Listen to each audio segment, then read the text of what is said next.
Hi, everybody. Let me get a look at you here. It's a little intimidating being up on this stage. I think after we end today, we should just have a line and everybody gets to come up while everybody else sits down, and just to see what it looks like being up here for just a couple minutes. I'd like to thank SEO Moz, Rand for having me.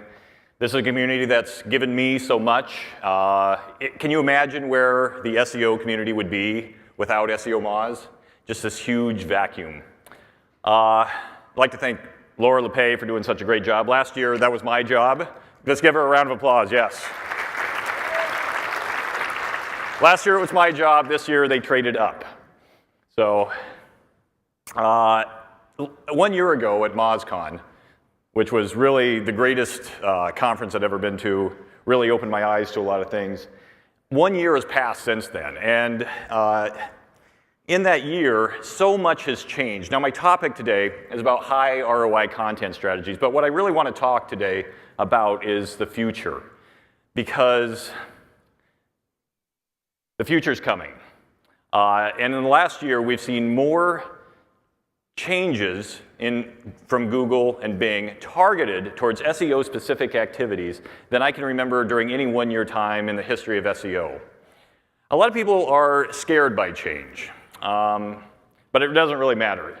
When people are saying SEO is dead, what they're really saying is things are changing and we're not brave enough to figure out what's next.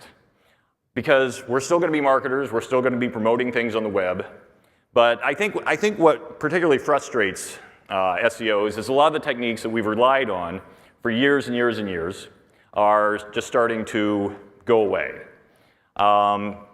You know, some of the lower quality techniques are the black hat, what's considered black hat today techniques like link directories, low spammy quality networks, article marketing, scams, press releases. Google has, effectively sort of just wiped these off the map. Things that we used to rely on that we didn't even consider spammy, Google is changing. Title tags. It used to be we used to preach all the time, optimize your title tags for click-through rates and conversions and all this other stuff.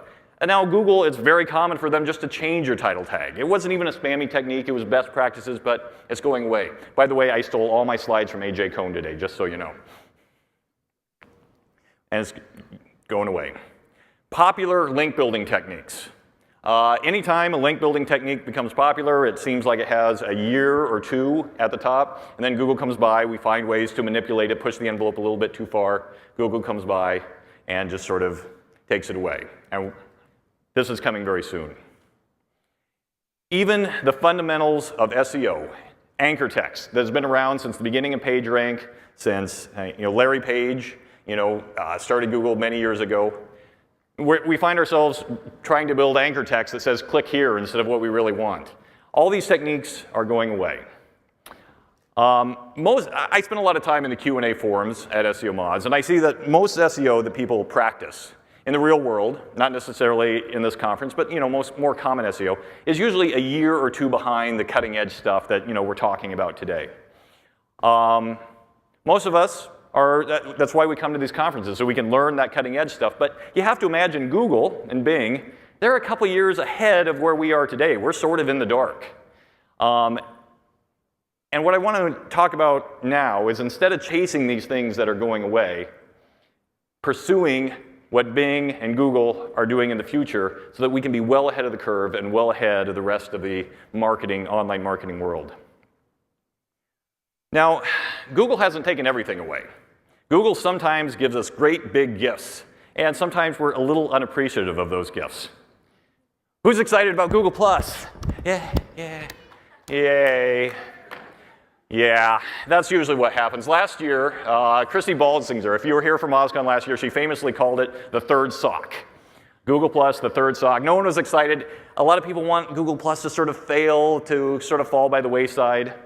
I don't think of Google+ as a third sock. I had a revelation a couple months ago that Google+ is not a social network. That's what we think of it traditionally as. It's Twitter, Facebook, Google+, how many people are using it, engaging on it each day.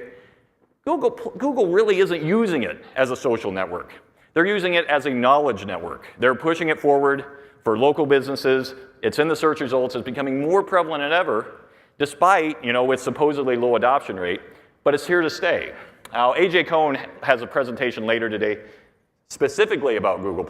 It's an excellent presentation. You don't want to miss it. He let me have a sneak peek at it. But even when Google+ was first introduced, there are some things I liked about it immediately from an SEO perspective. Sorry, I already talked about that.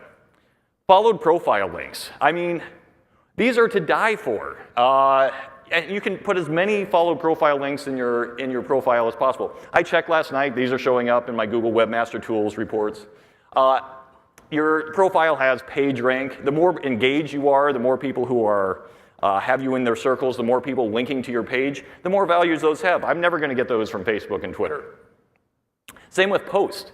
Any link in a post is followed. Things that you publish on Google+ tend to be indexed fairly quickly. Rand did a test about this last week, published on the SEO Moz blog, comparing different indexation rates between sharing on Google+, sharing on Twitter. What's funny is you can put anything with a full URL in a Google+ post, becomes a followed link. I had a post about 6 months ago. It went viral. It was linked to by Search Engine Land, linked to by a couple of other media outlets. It earned a significant amount of page rank. And here's what's funny. It's just like having a Tumblr post. I can go in there. I can edit that post at any time. I can edit the title tag by changing the first sentence of the post.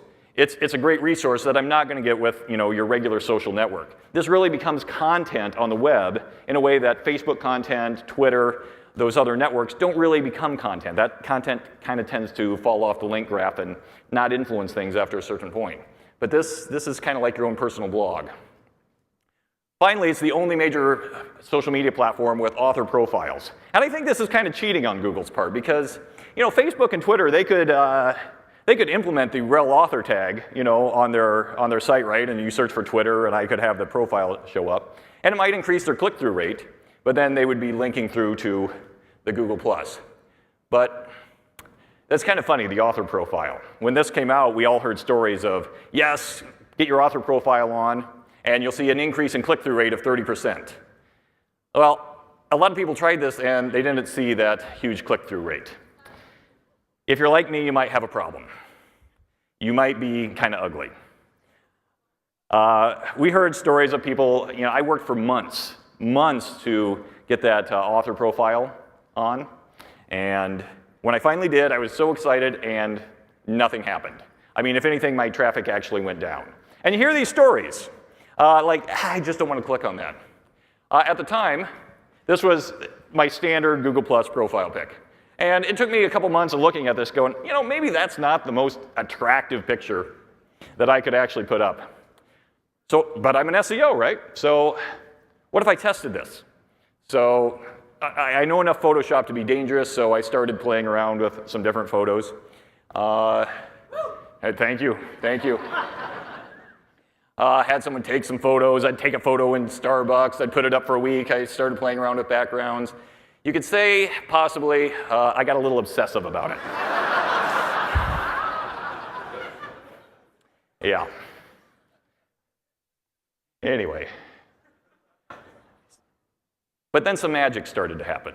When I started to hone it in, when I started to find something that engaged with my audience,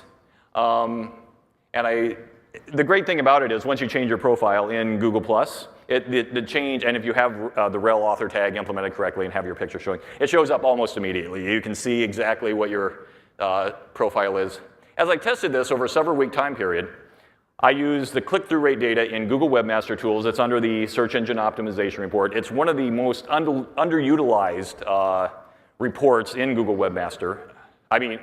Google Analytics, I'm sorry. And I tracked my click-through rate over time. And you can see the little bumps and grinds. And it played a significant role as I tuned it in and I found the right photo. Now, here's what I want to say.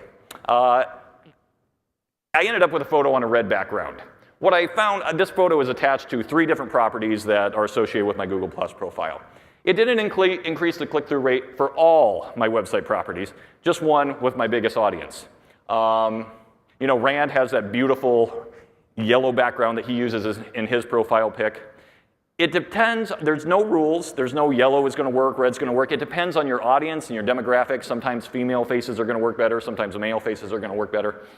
When I implemented this and I finally found the system that worked, from my highest click-through rate to my lowest was a change of 56%. It ended up, that was the high. It ended up being around 35% that I am sustaining today. This is a free gift from Google. Forget the title tag optimization that they started to take away. This was a sustained 35% increase in traffic that I achieved for free. Simply good. I don't see a lot of people, I still see a lot of ugly photos out there in the search results. So I think there's a lot of room for improvement. If you can go back to your companies, now obviously the author profile isn't great for everybody, you know, e-commerce, it's not a great platform.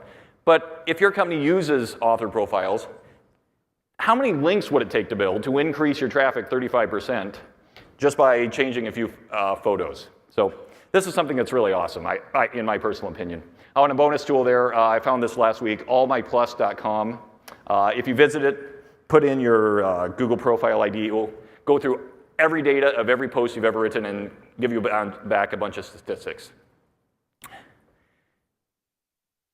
Google and infographics. I don't know if you saw the news.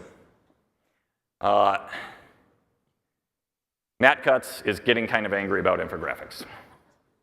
That's Matt in one of his infamous Halloween costumes from The Princess Bride. We've seen this before. We've seen this with other link building techniques. Once it gets kind of popular, you know, right now there are a lot of infographics. I use infographics all the time. My wife is an infographic designer. A significant portion of our household income comes from infographics. But they kind of feel like they're overplayed. And Matt, I don't have a slide for this, but I don't think Matt has a problem with the infographics themselves. They've been around for years. I think he has a trouble with the anchor text and the widgets that go with those infographics. So I have a few tips. I think infographics are going to be around, but I've started to approach them a little differently in the last 6 months. One, I never use a widget for embeds. I don't do any of that. I just put the infographic on the site. I thought my links were going to go down. They might have gone down, you know, 5 or 10%. But the links that I have now are much better because they're editorial. They're not repeating anchor text on every site. Sometimes people do steal the image. They're more likely to steal if you don't give that embed code. But like Patty was talking about yesterday, all I do in that case is I do a Google reverse image search. I reach out to those webmasters, and 9 times out of 10, they give me the link anyway. If you do choose to use an embed code on your infographics, I would very highly suggest not linking to your home page. Because in the wake of Penguin, if that ever goes bad, you can't cut the link to your home page. You don't want to 404 your home page or anything like that. If you ever have to get rid of this link, if Google ever changed their mind, if you link to the individual page or where the individual image is, that's much more likely to 404, cut that link. It'll save you a lot of problem down the road. And watch your anchor text. Anytime you have a widget that's embeddable, you have the chance for that anchor text to repeat over and over and over again, exactly the sort of thing that Penguin sort of wants to target. But infographics aren't my favorite way to build links anymore. We talk about high ROI content. I think when Matt Cutts, why Matt Cutts is focusing on infographics, I'm actually focusing on eBooks as a major technique to help build my links. And I think they beat infographics in a number of ways. For one, I found they're much easier to produce. When you do the research, what makes a good topic for an ebook is anything that is useful, shareable. I kind of think of it as anything that's going to be really helpful that's longer than your average blog post, that has great design. I still hire a designer to design the ebooks. We didn't do this one, but you get the idea. They tend to be less expensive. A good infographic costs $500 to $1,000. Ebooks I can generally produce for $250 to $500. That's a typical price. You can go to thousands of dollars depending on the design, the research, things like that. Evergreen content. Infographics tend to have a short linking cycle where they sort of go viral. They peak after a couple months, and then the links kind of taper off. Whereas ebooks, that cycle is much more long tail. You can get value out of that for a year or two if it's a really good quality resource. And the link sources you tend to be a little higher quality. Depends on the audience you're going after. Government sites, education sites, they are not necessarily going to link to an infographic, but they're much more likely to link to a helpful resource like an ebook. There's directories you can submit to. Can be repurposed easily. The beginner's guide to SEO on SEO Moz. It's kind of a reverse ebook. It's all this beautiful web content that you can also download. But once you have your ebook, you can publish it as a blog post, do it in any way you want. And it's not on Matt Cut's radar at this point, so that's a winner for me. Press releases. I'm kind of embarrassed about press releases. When you work at a marketing agency, or really any company, this goes for any small business in America, you're faced with press releases. And they're terribly expensive to put out there if you're not hiring a press management company. Anywhere from $99 for the cheap ones to $800 for your typical online web distribution. It used to be a pretty common technique in the SEO world to get links through press releases, because you got them republished, submitted to lots of sites. The problem is, the reality is today, most of them are just a waste of time. No SEO value whatsoever, and I would never advise a normal person to buy a press release for the sake of buying a press release.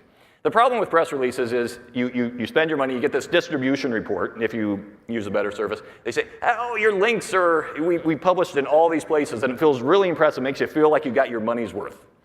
The problem is that's duplicate content, that's low quality sites all over the web, does absolutely nothing for you. And then you have the problem of anchor text. I pulled this one out by random. This person put benign prostatic hyperplasia. I don't know what that is. I assume it's a hard keyword to rank for. Lower back pain. And I checked. Do you think this person ranks anywhere near the top 50 for these keywords? No. Because what happens when you combine repeating anchor text over a ton of low-quality sites? This is exactly the kind of thing that Penguin targets. In fact, this person is killing their chances of ranking for these terms by putting this exact match anchor text in the keyword. The problem that people think this is link bait, but this is not link bait. The problem with, disclaimer, I use press releases all the time. That's the point I'm getting to here.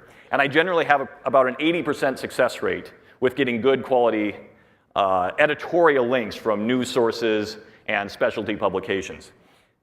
And the reason is I don't treat the press release as the link bait. The press release is just to get the word out and target it towards a linkable asset. And when I talk about linkable assets, I'm talking about things that are new, useful, and newsworthy. I'm talking about something on your site that's the news that you're using the press release to link for. Steve Jobs was very good at this. Tools. When we released Open Site Explorer last year on SEO Moz, we put out a press release. We got links for it because it was a new tool that was useful. Guides, reports, eBooks again. I love putting out a press release when I put out a very targeted ebook. Anything that's free, Code Academy, video series. You have new videos, you put out a press release, it's newsworthy. Data visualizations. Now, here's a press release that actually is link bait. When SEO Moz got its $18 million in funding, Rand put out this meme press release. I don't know if you've seen it. You can Google it. And he used a bunch of memes to actually construct the infographic. First of its kind. This press release was actually link bait. He turned the convention on his head. This is the way to do it.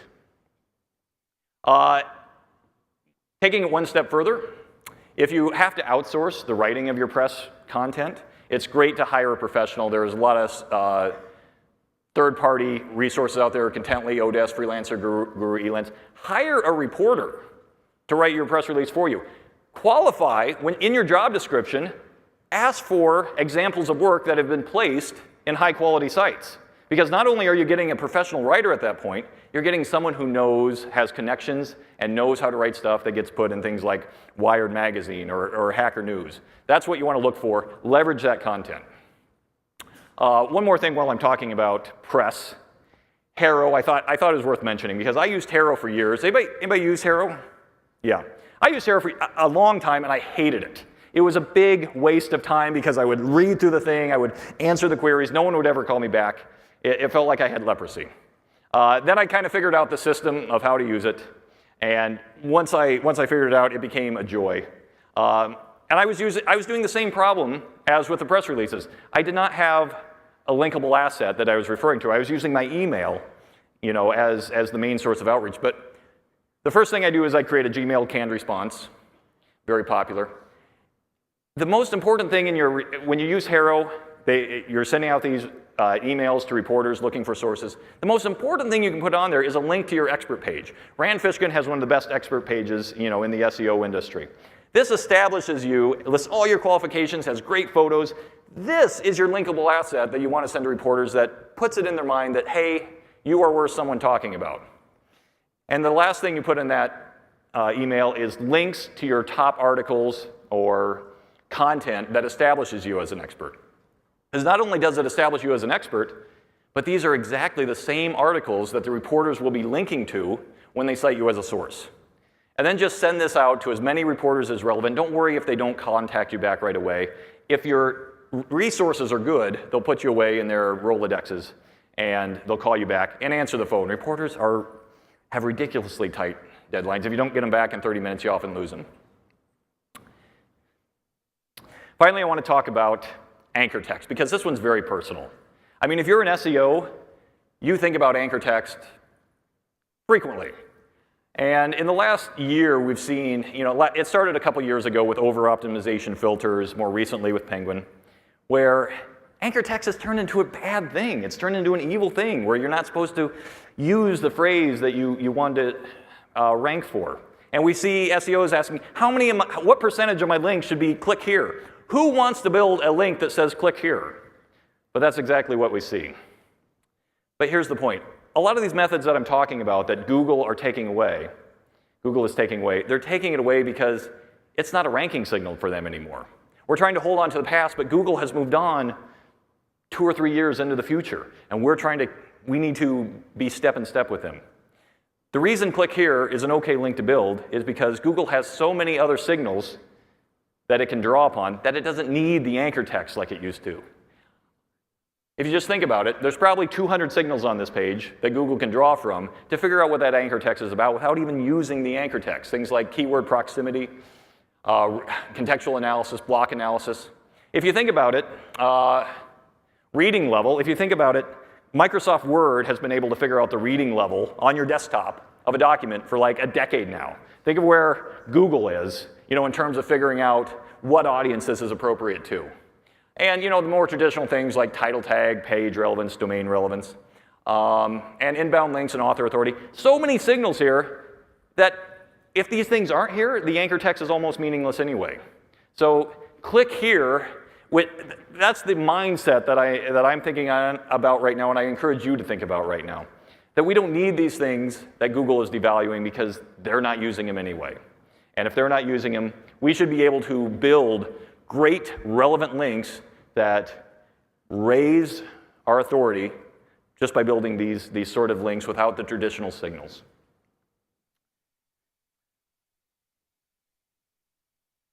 Three and a half years ago is when I got my start in SEO. I was actually moved to Seattle, and I was a waiter.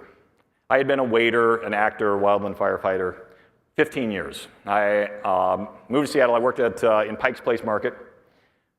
I was a good waiter. I was, get your iced tea, all that stuff. Yeah, I was decent at it. My career for 15 years was kind of flat. I was good at what I did, but I didn't love it. I started SEO. I quit my job, started reading books on HTML and CSS, and I loved it. I absolutely loved it. I got my first SEO job almost on accident because I was talking passionately to a business owner who insisted that I do SEO for his company. A year later, I started at SEO Moz, working on their help team. I didn't do SEO at SEO Moz, but I loved the company. I loved the people there. I loved everything about it. I loved what I was doing. Out of the blue, I was promoted to the lead SEO at SEO Moz. Dream job. I loved what I was doing. I moved on from SEO Moz. I now run marketing for a startup here in Seattle that has $1.5 million in funding, 15 employees. We're launching in 4 weeks, and I'm loving what I'm doing. Once I started doing what I was doing, my career really went like this. And I think about that in terms of these techniques how we practice SEO on a daily basis, the techniques that we choose to employ. Do we love these techniques? Are they making the world a better place? So inspired by Will Reynolds' speech yesterday about doing real stuff, because we have to feel it. When we feel it, we're going to have success. So, are we ready for the future? In this room are some of the smartest marketers, in the world on the online space. We're here because we're getting ready for the future, and it's not going to matter what Google takes away, because we're moving forward and we're ready. Thank you very much.